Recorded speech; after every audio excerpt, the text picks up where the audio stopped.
Hola, profe, buenas Ahorita tardes. empezamos.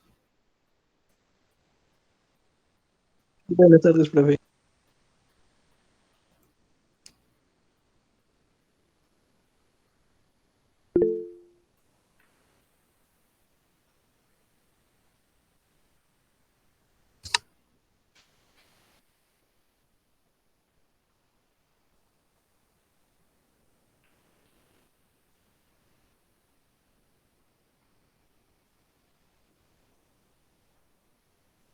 Aquí vamos a partir.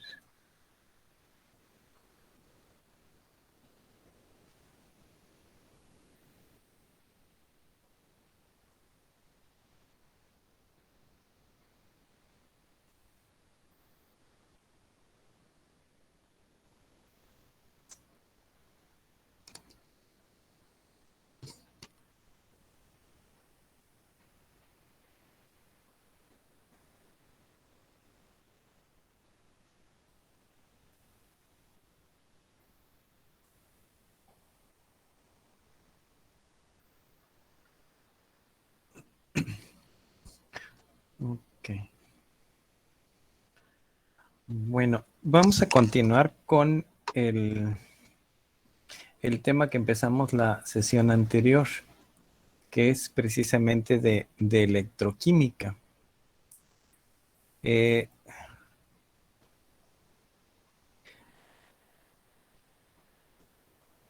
Como les comentaba, bueno, el tema es bien amplio y, pues bueno, casi es una materia por sí mismo, ¿no? Entonces hemos estado tratando de tomar la información conceptual más básica y sobre de esa, trabajarla. La sesión anterior trabajamos un poquito por ahí los conceptos de electrólisis y hoy, bueno, que tenían que ver con hacer pasar una corriente eléctrica a través de un electrolito. Ya en esta sesión vamos a ver ahora las celdas electroquímicas que ahora son estas celdas las que generan corriente eléctrica continua, ¿no? Igual que como lo vimos en la vez anterior, que se trabajaba por reacciones de óxido-reducción en las cuales había transferencia de electrones entre algunos de los componentes, uno donaba y otro recibía. En este caso, va a ser la misma cuestión, pero ahora ya el potencial es por la misma capacidad de los elementos para realizarlo, ya no porque se le adicione una corriente eléctrica. Entonces, el tema pues es celdas electroquímicas y vamos a irlo desarrollando con un poquito de calma porque, pues sí, da para bastante información este tema. Bueno, ahora se llama celda electroquímica o se le llama una celda electroquímica una forma de acomodo o de arreglo en el cual mediante el desarrollo de reacciones óxido-reducción, se permite generar energía eléctrica, eh, tal y como lo habíamos mencionado en la vez anterior, solamente que ahora las reacciones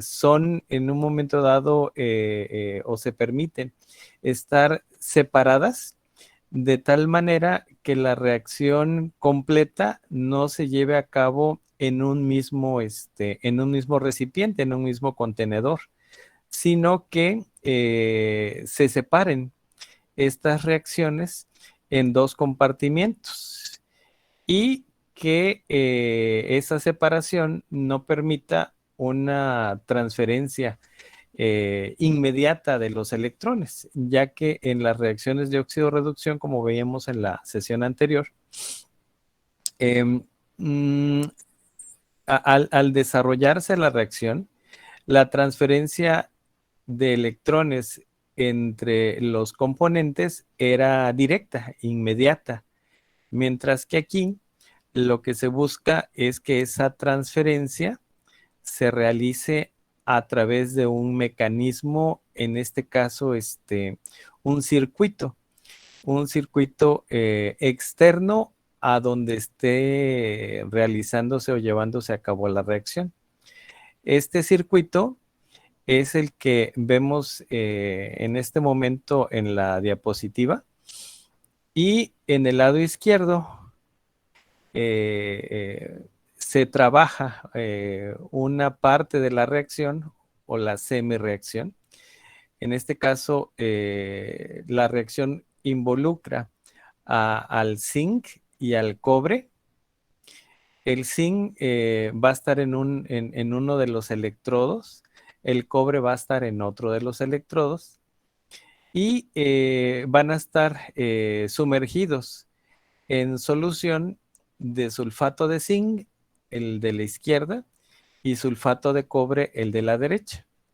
Esta celda que vemos aquí fue la primera que se desarrolló, y a partir de ahí, bueno, ya se generó toda la dinámica que hasta la presente fecha conocemos como baterías, ¿no? O pilas, ¿no? Entonces, esta es la celda básica, ¿no? Y fue desarrollada en su momento por este autor Daniel, a quien precisamente debe su nombre, y por eso hoy se llama pila de Daniel.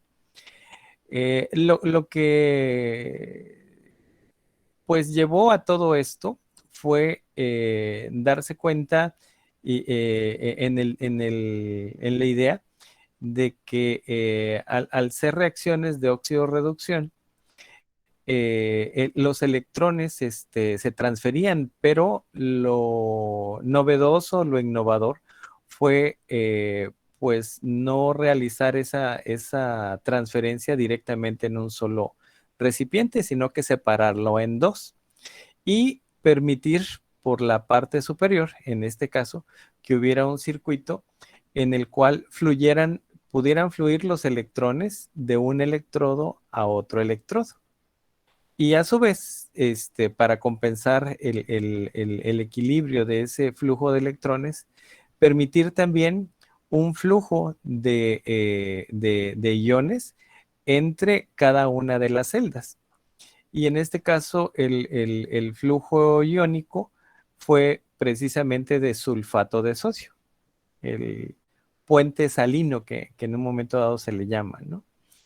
Lo que se encontró, y digamos que ahorita esto es lo que empíricamente se desarrolló, a partir de este conocimiento empírico, fue que se desarrolló toda la parte teórica que a la fecha son los modelos que explican precisamente el que se dé esta situación. Y en términos de la explicación, básicamente lo que finalmente se encontró es de que el metal, en este caso el zinc, se encontraba en un estado neutro, por decirlo así, en un estado neutro de oxidación. No tenía una valencia positiva o negativa, o sea, no estaba en forma iónica, sino estaba en forma de cero. Su valencia estaba en estado metálico y por lo tanto su valencia era cero. Pero por la naturaleza de la reacción, tiende el zinc en la solución de sulfato de zinc a liberar electrones, específicamente dos, y a liberar los electrones, el metal zinc o el elemento zinc se vuelve un ion, que como ya sabemos, la neutralidad de una molécula o de un átomo es porque precisamente sus iones positivos y negativos están equilibrados, o sea, están en la misma cantidad. Pero cuando por su naturaleza libera electrones, pues se desbalancea esa carga.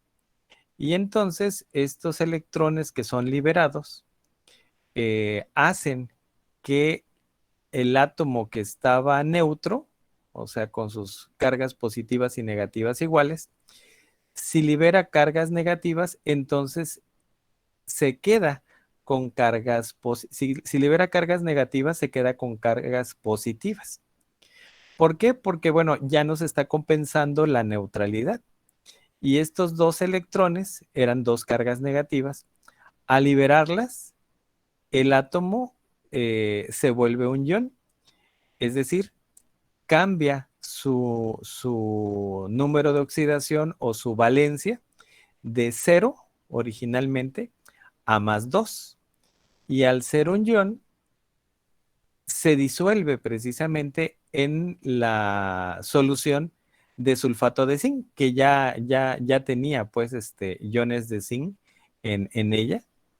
Pero entonces, al empezar a perder átomos el electrodo, pues sucede lo que vemos en la figura del lado izquierdo.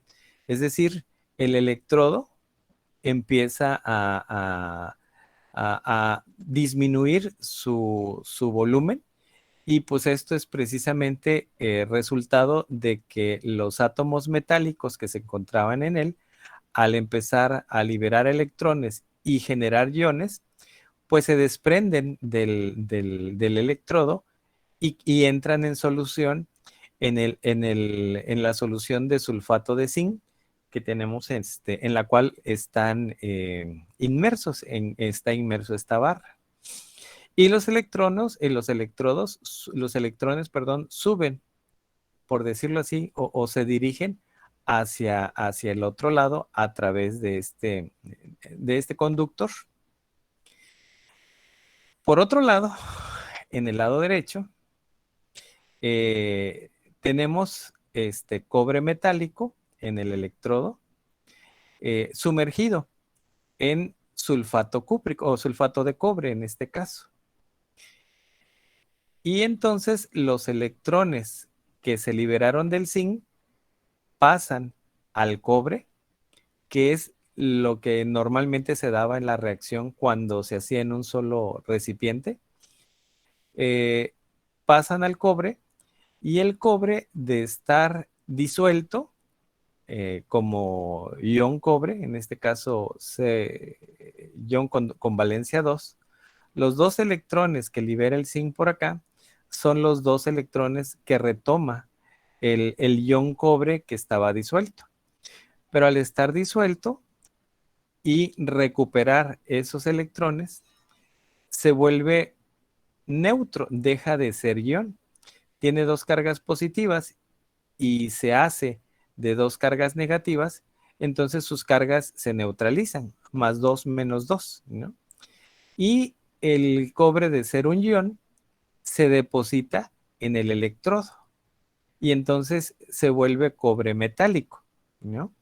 De ser ion cobre, recuperando los dos electrones, se vuelve cobre metálico y se adhiere o se deposita en el electrodo. Por eso es que se alcanza a ver aquí a la derecha que se va de estar el electrodo en un cilindro, empieza a electrodepositarse sobre el electrodo, los átomos de cobre, como cobre metálico. Entonces pasa de estar disuelto en el sulfato de cobre a depositarse en el electrodo. Y entonces, por este lado, el zinc empieza a diluirse en el sulfato de zinc, y por otro lado, aquí el cobre empieza a adherirse o a pegarse al electrodo de cobre. Para compensar esta fuerza de traslado de los iones, de los electrones en este caso, es que se coloca el puente de sal. Obviamente esto tiene un tipo membrana que sí permite el paso de iones, pero no permite que se vayan todos los iones de sulfato de zinc o de sulfato de cobre hacia el otro lado, sino que solamente son los iones de sulfato negativos y de sodio positivos los que se desplazan. O sea, al no estar en contacto directo el zinc con el cobre, ni en forma metálica ni en forma de solución, pues entonces lo único que se permite el traslado es precisamente de los iones que están en el puente salino. Entonces, todo esto que se da, tiene y se empezó a estudiar y analizar y se identificó que cada electrodo con cada reacción tenía un cierto potencial en el cual liberaba electrones o aceptaba electrones. Ese potencial se midió en su momento y en términos de voltaje. Y pues bueno, para esta celda en particular, esa diferencia de potencial o fuerza electromotriz resultó ser aproximadamente de 1.1 volts. Esa diferencia de potencial desde el electrodo de zinc al electrodo de cobre. Entonces, todo esto, al final de cuentas, es por una situación natural de los compuestos, que, como lo vamos a ver en la siguiente unidad, tienden a buscar un equilibrio, tienden a equilibrarse. Pero en este caso, la innovación de todo esto fue que sí ya se sabía que el sulfato de zinc, perdón, que el zinc con el sulfato de cobre hacían por ahí un intercambio y se volvía en un momento dado sulfato de zinc y el cobre se volvía cobre metálico. Pero lo novedoso, lo innovador, y pues por eso hasta la fecha lleva su nombre, es que lograron separar estas reacciones y los electrodos que se tenía la hipótesis, pues que se transferían entre los dos componentes, se hicieron pasar a través de un conductor.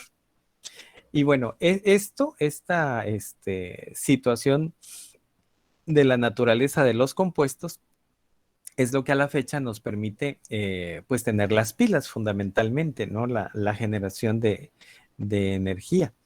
Obviamente, a la fecha, ya ni el zinc ni el cobre son los elementos, digamos, óptimos para el mejor uso de la generación de energía. El elemento más reciente, y hubo un premio Nobel que le dieron a 3 investigadores, 2 americanos y un japonés, del 2019, si mal no recuerdo, se lo dieron por haber descubierto toda la química que ahora tiene el litio y que a partir de esa explicación y de ese modelo, eh, a la fecha, ya pueden en un momento dado fabricarse baterías o pilas de litio con una eficiencia muchísimo más elevada que las en un momento dado que anteriormente se tenía. Todo sigue estando basado en el modelo precisamente de la transferencia de los electrones. La diferencia, pues, ahora está en la eficiencia con la que se logra eso. Porque, pues bueno, no es nada más la generación de energía, sino después la regeneración de la celda, que al final de cuentas es lo que pasa con la batería de un automóvil. En un automóvil, la batería precisamente está compuesta con una serie de elementos que permiten la separación de dos reacciones de óxido-reducción, y al existir esta separación se genera ese impulso o fuerza electromotriz para mandar los electrones a través de una de las líneas del circuito. ¿no? Y es, eso sí, el mismo principio similar. Pero bueno, ahora el litio ya tiene una dinámica, una química y unos procesos mucho más avanzados que, pues bueno, la relevancia o la importancia en el 2019 fue que les asignaron a estos tres investigadores de esos análisis el premio Nobel de Química, precisamente. Bien, entonces de lo que aquí hay que recordar es la generación de energía eléctrica es por reacciones de óxido-reducción. Estas reacciones se pueden dar de forma espontánea siempre y cuando se den las condiciones de separación de la semirreacción de oxidación y de la semirreacción de reducción. Aquí la oxidación se da precisamente en el electrodo denominado ánodo y la reducción en el electrodo denominado cátodo. La reducción tiene que ver con la reducción del número de valencia, que en este caso es de 2, 2 positivo, 2 más. Entonces, se reduce esa valencia de 2 más a 0. Y la reducción se hace precisamente por la captura de los electrones, equivalentes en este caso a la valencia que tiene el compuesto, ¿no? Entonces, se dice reducción pues porque se reduce la valencia captando electrones. Y el otro, bueno, es el oxidación, porque originalmente tuvo mucho que ver el oxígeno y algunos aspectos incluso de corrosión con lo que le sucedía precisamente a este electrodo. Si nos damos cuenta, aquí vemos pues que el electrodo se disminuyó, diríamos, se pudo corroer, ¿no? Y las reacciones precisamente de corrosión o de oxidación que normalmente conocemos son precisamente causadas por reacciones de óxido-reducción o redox, ¿no? Como tal, ¿no? Bueno, esto que acabamos de ver ahorita es, digamos, el principio, el fundamento de todo el desarrollo de lo que es la electroquímica y en particular lo de las celdas electroquímicas. Esa misma celda, como la mencionamos ahorita, eh, eh, tiene una reacción de óxido-reducción espontánea. Vamos a ver también por allí, un poco más adelante, que aquel concepto de espontaneidad que manejábamos con la energía libre de Gibbs también tiene que ver con estas reacciones. Pero las reacciones que se llevan en esa celda, aquí es la misma celda pero con otra imagen, son la semirreacción de oxidación que decíamos precisamente que se llevaba a cabo con el zinc, en el cual el zinc estaba en un estado metálico con una valencia cero y pasaba a estado iónico con una valencia más 2 unidades positivas. Y la liberación de 2 electrones. Por eso es de que 2 electrones se liberan y dos números de oxidación o de valencia son los que se desequilibran. De tener 0, entonces ahora se queda con 2 positivos porque se fueron 2 negativos. Si esos 2 negativos regresaran o estuvieran, entonces vuelve a estar otra vez en 0. ¿No? Por otro lado, en el lado del cobre, teníamos originalmente al cobre en solución como sulfato de cobre y al cobre con valencia positiva de 2. Con los 2 electrones que libera el zinc, esos 2 electrones los absorbe el cobre. Entonces tiene una mayor capacidad de poder quitar o absorber los electrones, en este caso el cobre que el zinc. Y por lo mismo de ser cobre en ion, al ganar los dos electrones, se vuelve cobre, pero en estado metálico, sólido en este caso.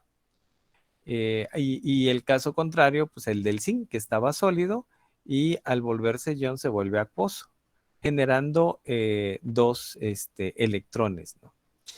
De tal suerte que la reacción ya completa de estas dos semirreacciones es la que podemos ver aquí en la parte inferior.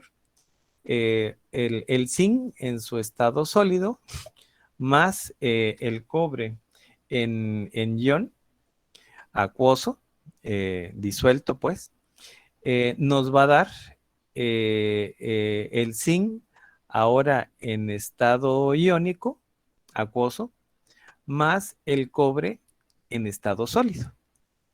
Y esto que vemos acá es una propiedad de los elementos en cuanto a que uno tiene una mayor afinidad para jalar los electrones que el otro, por ejemplo, ¿no? Que si esta reacción se hiciera en un solo recipiente, simplemente lo que pasa es que se eleva la temperatura, pero pues no generamos corriente eléctrica por ningún lado, porque se transmite directo del zinc al cobre. Al separar las reacciones en dos recipientes diferentes y ponerlos en comunicación estos recipientes, pero solo a través de un mecanismo conductor, esto nos permite que los electrones fluyan por ese conductor del zinc al cobre, como pues originalmente estaba esto, ¿no? O sea, como ya sabemos que se da, pero lo único que fue el cambio es la separación de las semirreacciones, semirreacción de oxidación, porque pasa de cero a más y libera electrones, y semirreacción de reducción, porque se reduce su valencia de 2 más a cero. Al equilibrarse, esos dos positivos, valencia positiva, con estos dos electrones negativos. Entonces, esta de aquí, pues bueno, viene a ser ya la reacción completa, pero se daría tal cual si la tuviéramos en un solo recipiente. Al haber separado los recipientes, entonces una reacción se lleva en un lado, libera electrones, otra reacción se lleva en otro lado, captura electrones. Y al hacer circular a esa intensidad de corriente por un circuito, pues podemos en un momento dado medir la presión de electrones que hay de un lado, que es precisamente el voltaje. ¿Okay? Y pues bueno, nos queda nuestra situación así. ¿Qué sucede a medida que va avanzando toda la reacción? Bueno, pues que el cobre se va acabando, el que estaba disuelto. Si es que no le echamos más, pues se va acabando. Y hasta que llega un momento en que, bueno, ya no hay suficiente potencia, por decirlo así, para poder hacer circular los electrones, porque se consumen en un momento dado los elementos, ¿no? Lo interesante después ya de todo esto fue cómo luego volver reversible el proceso, que de hecho lo es. El tema de reversibilidad de una reacción la vamos a ver en la unidad siguiente, pero bueno, anticipo que este proceso sí es reversible y que ahorita que ya conocemos de lo que fue la electrólisis, que es la aplicación de energía, pues es exactamente lo mismo que sucede con la batería del carro. El auto, a través de la combustión, de la gasolina, transforma esa energía química en movimiento, y esta energía de movimiento hace funcionar un generador, y ese generador es el que vuelve a inyectar energía a la batería de tal manera que se vuelva a cargar. Porque la batería normalmente solo lo utiliza el auto para arrancar, arrancar el motor. De ahí requiere la energía para iniciar el arranque, ¿no? Ahí es el bajón, por decirlo así, de energía de la batería. Ya después, la batería requiere abastecer de energía, por ejemplo, para los focos, para toda la iluminación al interior y eventualmente también para las bujías, que en un momento dado son las que generan la chispa por ahí, para generar en un momento dado la ignición dentro de lo que es el motor. ¿Okay? Pero ya es una cantidad relativamente pequeña de energía. Como está funcionando también el generador, entonces se vuelve otra vez a cargar la batería, ¿no? Pero bueno, ese ya es, digamos, un paso después de esto, ¿no? Ahorita lo que nos vamos a dedicar es a comprender un poquito mejor este tema que realmente pues al principio parece así muy enredado, demasiados datos, pero desmenuzándolo así poco a poquito, yendo primero con una celda, luego con la otra, luego conociendo un poquito la naturaleza de los materiales en los electrodos, que bueno, lo vamos a ver en una tabla también más adelante. A partir de allí puede uno ya incluso hasta estimar si una combinación de reacciones, como la que tenemos acá, puede funcionar de manera espontánea, es decir, como vemos aquí, ¿no? Al poner esto en contacto, no necesitamos nada más que permitir que hayan las condiciones para que la reacción proceda, o sea, es una reacción espontánea. Pero bueno, todo esto se ha venido revisando, documentando y tabulando, de tal suerte de que ahora con ciertos valores de tablas ya podemos incluso estimar si la reacción se puede dar o no se puede dar, ¿no? Alguna reacción que propongamos. Ok, una manera de representar más sencillamente las celdas que con los dibujos que hemos hecho ahorita o que hemos venido ahorita manejando, es esta la notación convencional. Para evitar, bueno, todos los trazos de diagramas que, por ejemplo, ahorita hicimos, ¿no? Y poder caracterizar una celda, es decir, una combinación de dos semiceldas para hacer una celda electrolítica. Entonces, la regla general es de que en el ánodo se lleva a cabo la reacción de oxidación y se muestra del lado izquierdo. Entonces, si recordamos precisamente, aquí ya no lo puse, pero en esta otra sí está, la reacción de oxidación indica precisamente que se da en el ánodo. Y ahí es donde fluye o donde está la fuente de electrones, ¿no? En este caso, pues la oxidación es en el ánodo. Y para representación, la oxidación, aquí igual en el ánodo, se pone del lado izquierdo. Y del lado derecho se pone la otra reacción, que es la del cátodo. En medio, si se usa puente salino, se indica por este símbolo, que son dos barras verticales, aquí están un poquito acostadas, pero normalmente y por facilidad siempre son dos barras verticales. Y al colocarlo así, pues bueno, quedan ya de alguna manera definidos varias cosas. La oxidación va del lado izquierdo y la reducción del lado derecho.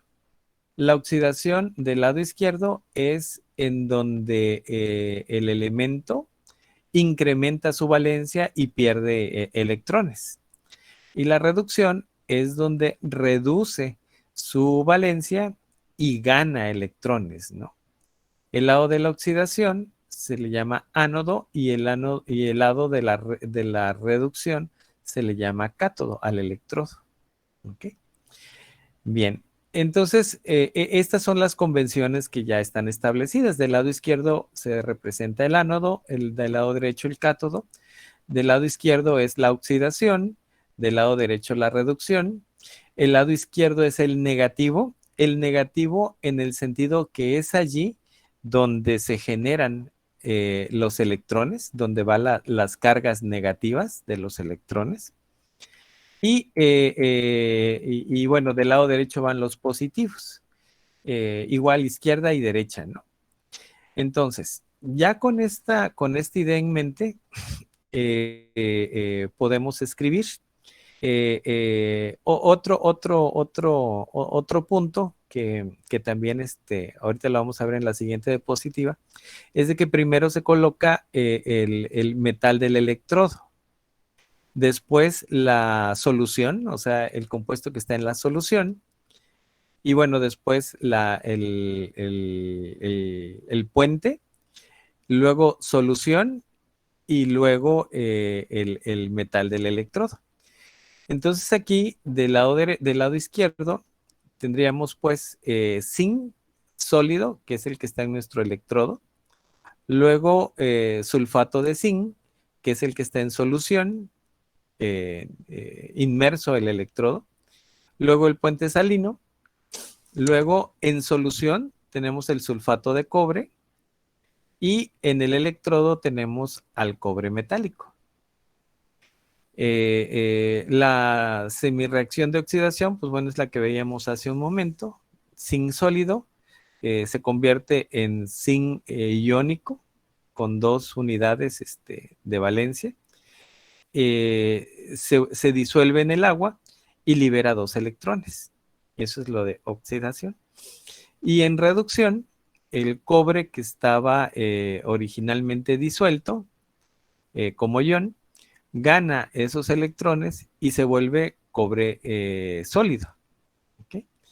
Y bueno, aquí ya se representa el tema de que, bueno, hay una, puede llegar a estar a un equilibrio, pero pues bueno, puede ser también reversible, ¿no? Esta reacción.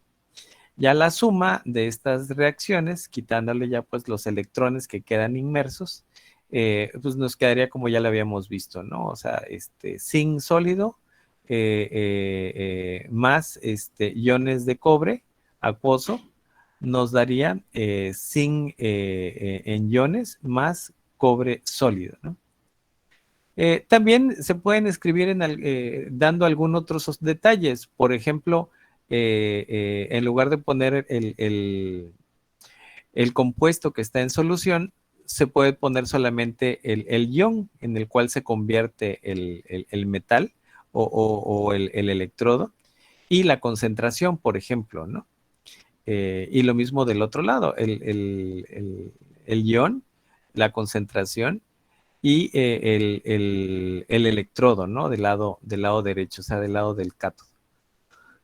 Bien, esto es una convención para representar de una manera más lineal y más concreta, pues la celda que acabamos de ver en el dibujo, en lugar de hacer todo el dibujo, donde se pone el electrodo del lado izquierdo, el otro electrodo del lado derecho, los iones que están disueltos, el puente salino, las reacciones, más las concentraciones y lo demás. Se puede representar a través de esta situación, ¿no? Aquí en la siguiente, se explica también otra consideración, que es factible eventualmente utilizar electrodos con gases en lugar de que sean metálicos como los que vimos anteriormente. Y básicamente la clave es usar un metal que sea inerte dentro dentro de la celda y hacer burbujear a través del gas, a través del electrodo, el gas que queremos en un momento dado que pueda funcionar como tal, ¿no? Y en este caso tenemos el ejemplo de que se tienen electrodos de platino, tanto del lado izquierdo como la del lado derecho, pero los elementos que interactúan ahí van a ser precisamente el hidrógeno, igual como ion, y el cloro como ion y gaseoso, ¿no? Esta es otra manera también de representar, en la cual sí se pueden utilizar electrodos, entre comillas, de gas, que en realidad los electrodos que cumplen la función de ello es, en este caso, el platino, pero con una capa recubierta del compuesto, ¿no? En este caso, del gas. Esto era lo que les decía hace ratos, o sea, la forma es sólido, luego iones en solución, luego la celda, luego iones en solución y luego el sólido, ¿no? En este caso, los electrodos. Del lado izquierdo, la parte de oxidación, el ánodo, el lado derecho, la parte de reducción del cátodo. Y ahora nos vamos a ir también a una tabla en las cuales nos va a dar el voltaje para cada semirreacción. Es decir, de estas reacciones que tenemos acá, se realizó un comparativo de voltajes, porque pues bueno, para medir un voltaje tiene que ser dos semiceldas, una del lado izquierdo y una del lado derecho, porque pues, si no, no hay circulación de electrones, no hay voltaje. Entonces lo que se hizo fue tomar un electrodo de hidrógeno, o sea, platino recubierto con gas de hidrógeno, y contra ese electrodo ir comparando todos los demás elementos que en un momento dado se podían facilitar con este esquema. Entonces, se acomodaron las reacciones de reducción, no de oxidación, de reducción, es decir, las que en un momento dado estaban liberando o recuperando más bien electrones, las reacciones de reducción, y cada una se fue comparando contra la del hidrógeno. La del hidrógeno se manejó como cero y sobre ella se fueron comparando todas las reacciones. Esto llevó bueno, aquí está el electrodo de platino con gas hidrógeno que decíamos hace un momento, ¿no? Por un lado, precisamente el electrodo de platino, un tipo tubo de ensayo al revés inverso, en el cual hay flujo de hidrógeno y sumergido precisamente en una solución, en este caso con hidrógeno como ion, ¿no? Y contra esa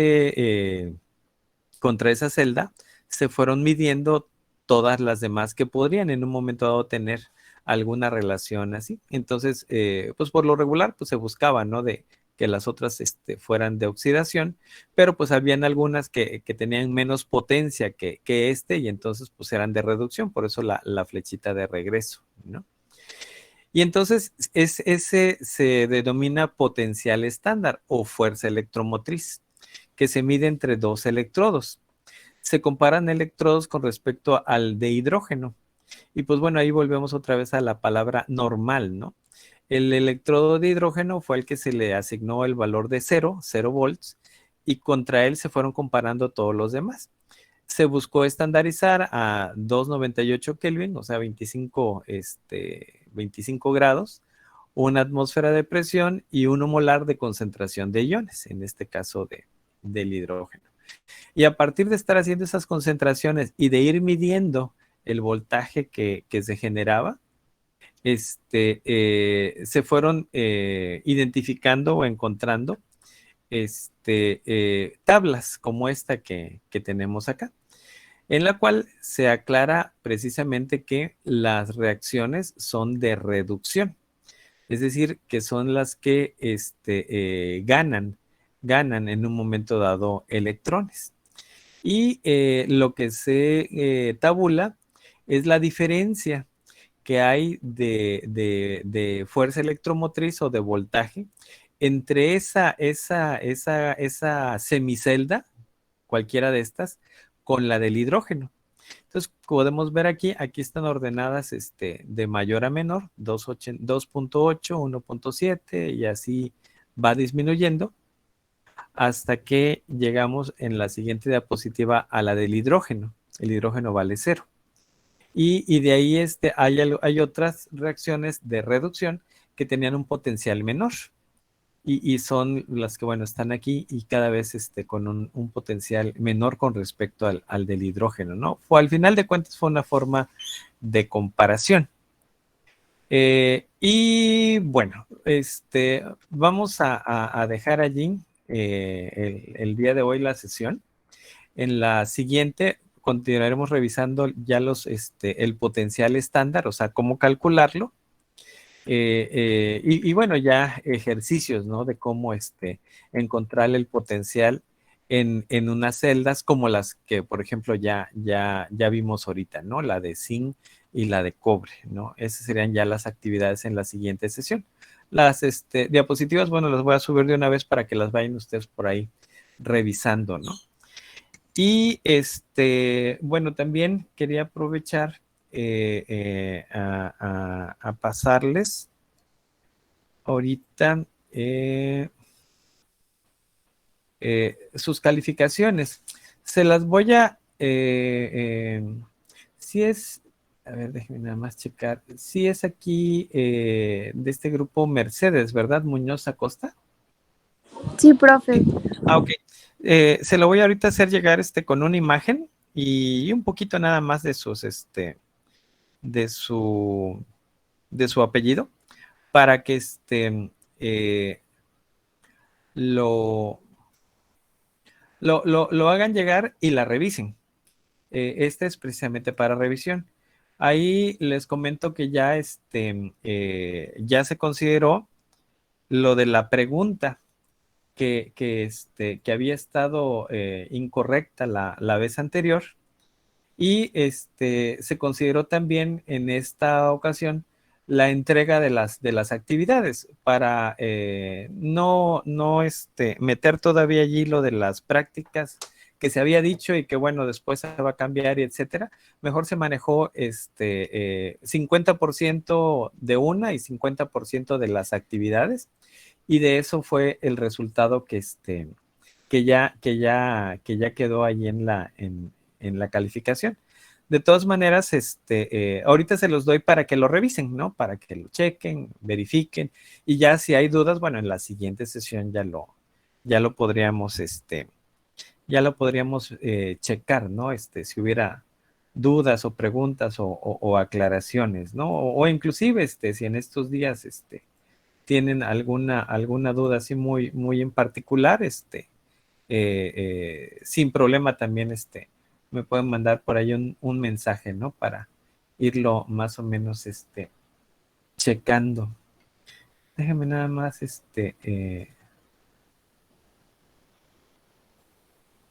vamos a pasar lista. Se los mandé, profe. Ok, muchas gracias. Ya para que lo vayan por ahí con calma revisando.